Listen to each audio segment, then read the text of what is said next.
Everything that you perceive that you can do and you think is out of reach is just self-limiting beliefs that are in your mind. And the more you achieve and the more you start to program your mind to see yourself as someone who goes out and achieves them things and doesn't give in to their insecurities, the more you're going to believe that you can achieve these things, and the more you're going to start acting in a manner that actually gets the material results. I think a lot of self-limiting beliefs, and especially things that hold us back, come from societal programming, and they come from our parents, and they come from the things around us. All of these are like self-limiting beliefs that are preventing us from going and achieving what we want to achieve. And you need to set higher standards for yourself. You need to 10x your goals. And you don't desire these goals, you don't attach yourself to the outcome, but you have that in your mind, a picture that I am going to achieve that one day. And all I've got to do is re-engineer that, set smaller sub goals, and I'm going to tick them sub goals off, each at a time, and get closer to that idealistic version of myself. And in that process, all of that is just self-limiting beliefs holding you back. It's all beliefs in your mind. And if you truly believe that you can achieve something, if you know that, right, I can actually achieve this, and I know that I've got this self-assurance and this self-confidence that I'm going to achieve that goal, then you're going to achieve it. There's nothing stopping you. It's all thoughts in our own mind.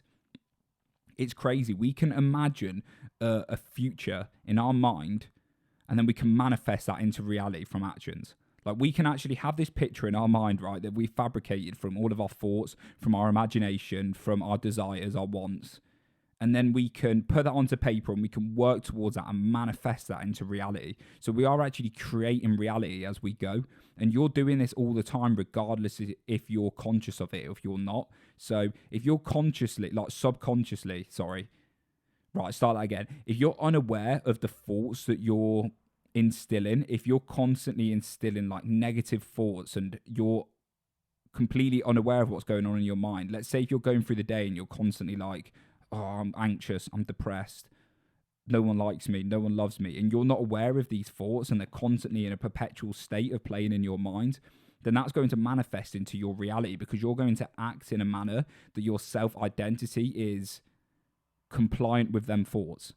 But if you can start becoming aware and build this faculty of awareness that can start challenging them thoughts, and you start replanting new ones of belief and self-assurance, then what's going to happen is eventually you're going to start thinking more confidently. You're going to start believing in that you can do something. And through this process of just stopping these negative thoughts as they arise, observing them, not attaching to them, and then reinforcing the positive beliefs that you're confident that you can achieve these things, eventually you're going to have an identity that is someone who can achieve them things, and you're going to get the external results. It's just a process of building up that awareness. Awareness is key to any problem. You need to be aware of what's happening in your own mind and what's happening in your scenario. And then once you're aware, then you can start to dissect them. Then you can start to implement good beliefs, positive beliefs. But it's all a process. Again, everything takes time, but you can build a solid mind. You can build an unshakable, unbreakable mind. I think I learned from Man's Search for Meaning by Viktor Frankl, which is really impactful, and it really influences the way I think, is they can take your freedom, but they can take your liberty, but they can't take away your freedom. And what he means by this is liberty is your outward scenario. Someone can shackle you up, they can chain you up, they can stop you from doing things. You can be held in by the rat race, and 9 till 5. Your time could be controlled by other people, but they can never take away your freedom to choose. You always have a freedom to interpret what is going on in your scenario, and you can rather interpret that with a cup half empty or cup half full mentality. You can rather see things as, right, this is bad, look at all the negative things around me, and I'm anxious, I'm shy, I'm depressed, and you're looking at the cup half empty mentality. But you can flip that on its head and cup half full. I've got potential to grow here. I'm not very good at this, but look what growth could come from this. It can only go up from here. Right, this is something I'm bad at, but that thing is for me to improve at. And the more I put choices into it, the better I'm going to get. You can see things with a positive outlook. And I know it sounds like trite. It's like, look at positivity, be positive. But it works. It really does, because what is the point in sitting in negativity?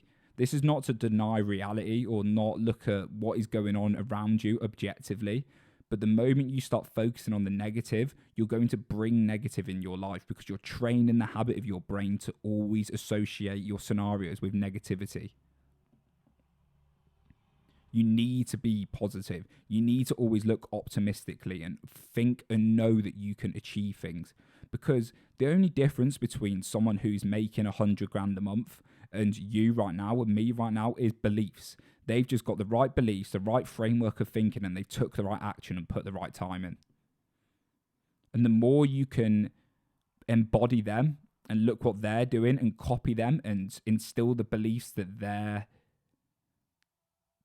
they have in their life and copy the actions and like model yourself of what they're doing, the more you're going to start embodying a personality and an identity of someone that can achieve that thing. There's so many self-limiting beliefs out there, and it's like holds us back as a society so much. And people don't have high aspirations for themselves because they don't perceive it as possible. They don't perceive it possible that you can go out and achieve 100 grand a month, £1 million a month. That doesn't comprehend in people's minds because they see money as a trade for time. They see money for a trade of time. But you can look bigger than that. You can look at the scope of there's people out there on social media, influencers, like who aren't even like proper businessmen as you would define a businessman, who are earning 100 grand a month, 200 grand a month. They're doing that. And what is the difference between you and them? Like nothing. They're just people who have put in time, had the belief that they can do that, and they've surrounded themselves with good people. It's like anything. Like people think, oh, I can't get into shape. That person's like genetically blessed. And they're always looking for excuses. They're always trying to instill this victim's mentality that you're special. I'm out of shape because I've got a slow metabolism. I'm out of shape because this happened to me and that happened to me, and I have to work all this time, and that person's got more free time than me. And you're always looking for excuses. You're just instilling that victim's mentality. You need to get out of this because the longer you sit in the victim's mentality, the more you're going to reinforce that you are not someone who can take control of their scenario. All we have is a dichotomy of control.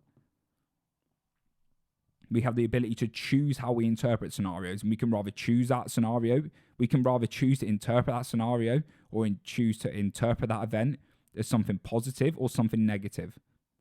That's all we have. So why focus on the stuff you can't control? Why focus on things that have happened to you in the past? They've already happened. Why focus on the fact that you have less time to work on yourself than someone else? Focus on the idea that you have time to work on yourself, and how can you optimize that time?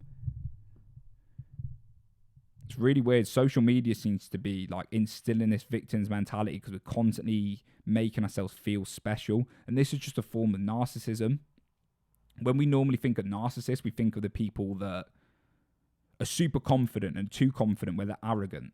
But there's also, that's a grandiose narcissist, by the way. That's what a grandiose narcissist is called. Someone who actually thinks they're better than other people. But there's also the insecure narcissist, the people that are so enrolled by insecurities and anxieties that they think they're special. They think they're the only ones who deal with their insecurities. So they deserve to be let off the hook. They deserve to be treated differently. They're not going to achieve what other people achieve because they're special. They're different. They're not like other people.